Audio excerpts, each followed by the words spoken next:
Hello, welcome back again বন্ধুগণ সকলকে। তো আজকে ছিল পুরীতে তৃতীয় এবং অন্তিম ঘোরাফেরা করার দিন আমাদের। এরপরে কাল সকালবেলা আমাদের কলকাতার উদ্দেশ্যে সেই ব্যস্ততম জীবনে আবার ফেরার পালা। তার আগে আমরা এখন চলে যাচ্ছি জগন্নাথ দেবের দর্শন করার উদ্দেশ্যে।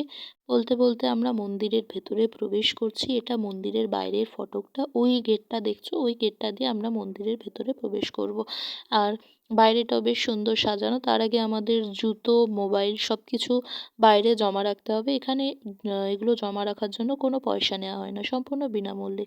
তো বলতে বলতে আমাদের দর্শন পূজা সব হয়ে গেছে। সব করে আমরা এখন বাইরে বেরিয়ে এসেছি। আর দেখো, গুড্ডু আর জিজু এখনও ছবি তুলতে ব্যস্ত। তো খুব খিদে পেয়ে গেছিলো। তো বলতে বলতে আমরা এখন চলে এসেছি খাবার খেতে। এখানে ছিল ব্রেকফাস্টে লুচি, ঘুগনি, আর দিদি এরম বড়া নিয়েছিল। তো তারপর চলে গেছিলাম মিষ্টির দোকানে সুন্দর করে এরকম রসমালাই খেতে।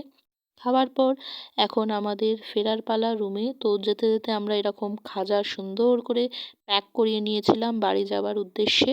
তো আমরা টোটাল 10 কিলো খাজা নিয়ে নিয়েছি, যেটা আমরা নিয়ে যাব কলকাতায়। তো এখন হয়ে গেছে সন্ধেবেলা।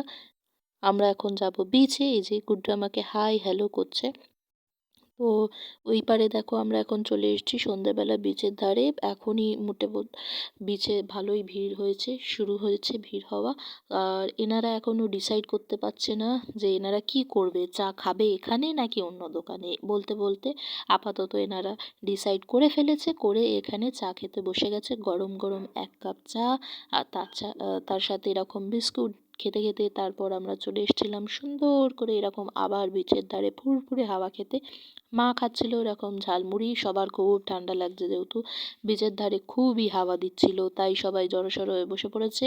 তারপর দিদি আমি চলে গেছিলাম খাবার নিতে। নিয়েছিলাম এরকম মোমো আর চাউমিন, ছিল এরম veg pakora, chicken pakora, egg চাও, এখানে মাশরুম, আর তারপর ছিল আমার ফেভারিট কর্ন, তারপর এরকম সিঙ্গারা। দেখো, আমরা কত কিছু খাওয়া দাওয়ার পর মা আর দিদি আবার চলে গেছে শপিং। এদের কেনাকাটা আর শেষ হচ্ছে না। এরা 3টে দিন ধরে শুধুমাত্র কেনাকাটি করে গেছে। লোককে দেবে, নিজের ঘরে রাখবে, সব কিছু করতে করতে এরা শুধু কেনাকাটি করে যায়। তারপর রাত্রের বেলা আমরা চলে গেছিলাম ডিনার নিতে। আমরা বাইরে থেকে ডিনার আনার জন্য নিয়ে এসেছিলাম কাবাব। এরকম দেখো, সুন্দর এরকম কাবাব ছিল, তার সাথে এরকম গ্রিন চাটনি, যেটা খেতে দারুণ ছিল। তারপর নিয়েছিলাম এরকম ভেজ বিরিয়ানি, সোয়াবিন বা কর্ন ছিল, আরও অনেক রকমের ভেজিটেবলস। তারপর ছিল এরকম চিকেন বিরিয়ানি রাতের ডিনারে সেদিন। তো এই যে দেখো, এরকম চিকেনের পিস ছিল। তারপর ছিল এরকম সুন্দর করে রায়তা।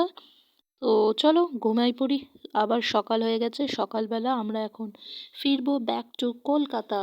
তার জন্য আমরা সবাই রেডি হয়ে চলে এসেছি একেবারে বিচের ধারে। আমরা হোটেল রুম ইতিমধ্যে ছেড়ে দিয়েছি। জাস্ট লাগেজটা দেখো, আমরা নিয়ে এসেছিলাম 4-5টা ব্যাগ, আর লাগেজ দেখো আমাদের কত। এখানে গুড্ডু বসে আছে, হাই করছে।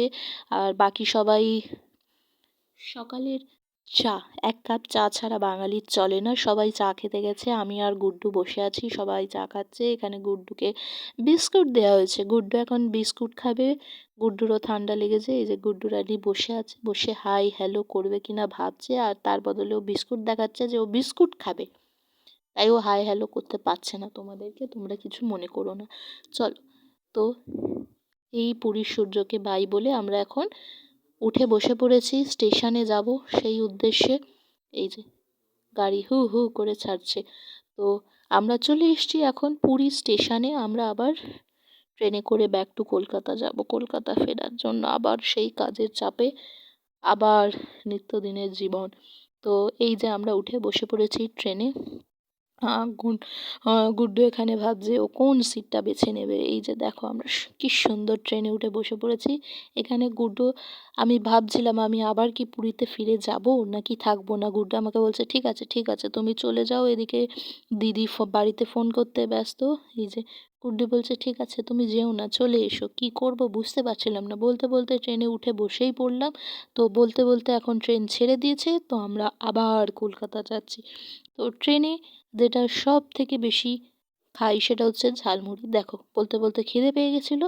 আর দেখো, ট্রেনে এইখানে যেটা সব থেকে দারুণ লাগছিল, পাহাড়। এটা কোন পাহাড় আমি জানি না, তবে একেবারে সেই ইতিহাস বইয়ের পাতার মতো লাগছিল, দারুণ লাগছিল দেখতে এই পাহাড়গুলো। এটা কোন পাহাড় তোমরা যদি জেনে থাকো আমাকে কমেন্টে বলো এটা কোন পাহাড়। এই পুরী থেকে কলকাতা ফেরার উদ্দেশ্যে যে এই পাহাড়গুলো পড়ে এটা কোন পাহাড়।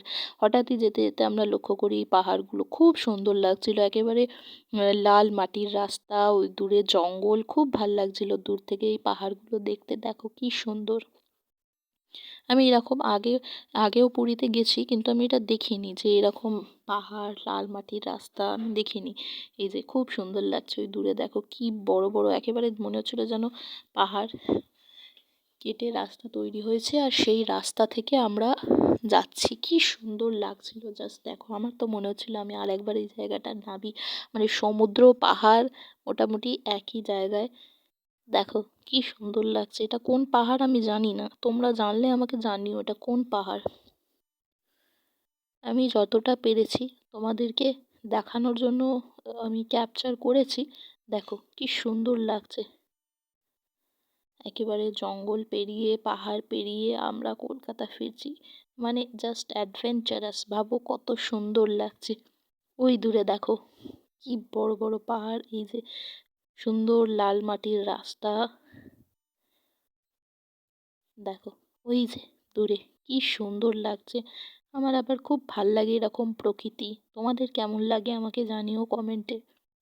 দেখো, আর আমার ভিডিওগুলো ভাল লাগলে অবশ্যই লাইক করো, শেয়ার করো আর সাবস্ক্রাইব করতে ভুলো না। আর পরবর্তী দিনে পরবর্তী ভিডিওতে তোমরা আর কোন নতুন জায়গায় আমাকে দেখতে চাও অবশ্যই কমেন্ট করে জানিও। তো চলো আমরা এখন কলকাতায় ফিরি। বলতে বলতে এই যে দেখো পাহাড় পর্বত এখন শেষ হচ্ছে।